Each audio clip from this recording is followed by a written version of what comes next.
So in the last class we studied about measuring sounds because we are audiologists concerned with the science of hearing and hearing loss. To measure anything, we told we have 4 scales.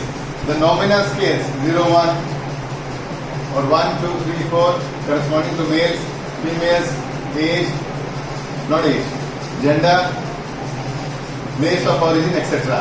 which is just nominating it. The second was ordinal scale, broad categories, but there is an order into it, like socioeconomic data. Interval scale, the scale which we use for measurement, in centimeter scale which we use.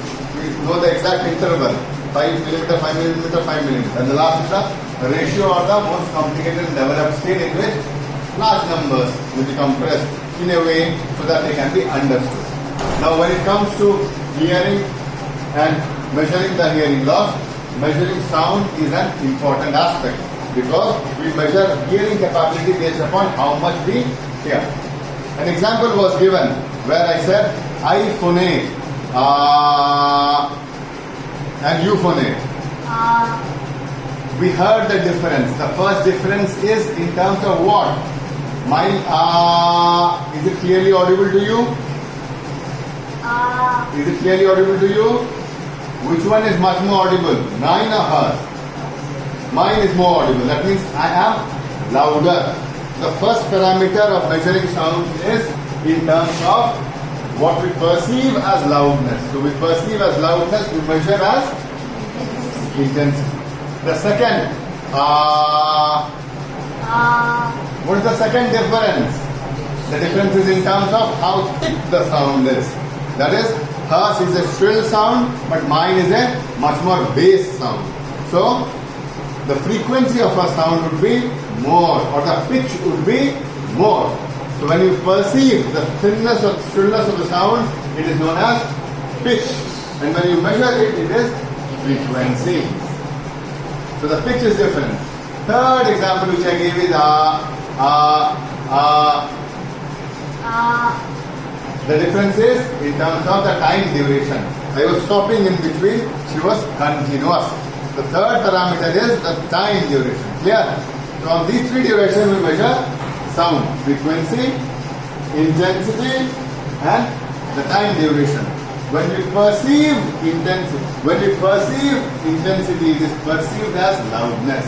When we perceive frequency, it is perceived as pitch. The example was that if I give you the same chocolate to 5 of them and ask, eat it and rate on a 5-point rating scale. 0 is not at all sweet and 5 is very sweet. Will all of you rate it similar? Yes, no? No. That means your perception of sweetness is different. So that means similarly your perception of loudness and intensity and frequency will also be different. The moment you start perceiving it, it is known as loudness and pitch. Clear? 2 things are done. Pitch is or frequency is a much more simpler measurement. So we measure it on an interval scale. And loudness is complex, so we measure it on a ratio scale. These have to be converted into a visible format. And that particular visible format is known as a audiogram. Audiogram. This is an audiogram. It is a square, remember, not a rectangle, it's a square.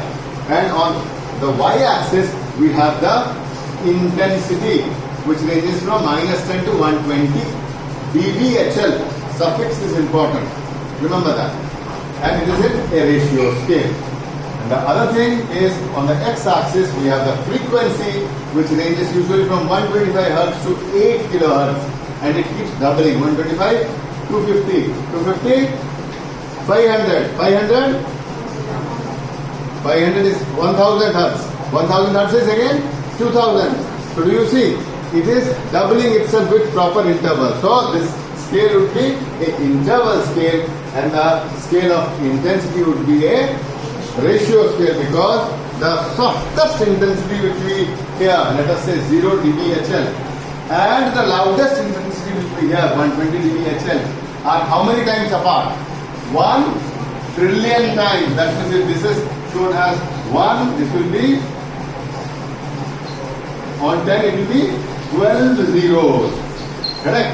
So to compress this entire scale into an audiogram, we need to convert it into a ratio scale. Okay, so there are two scales which are being used on an audiogram to depict how much we hear and what we hear. Understood? Thank you.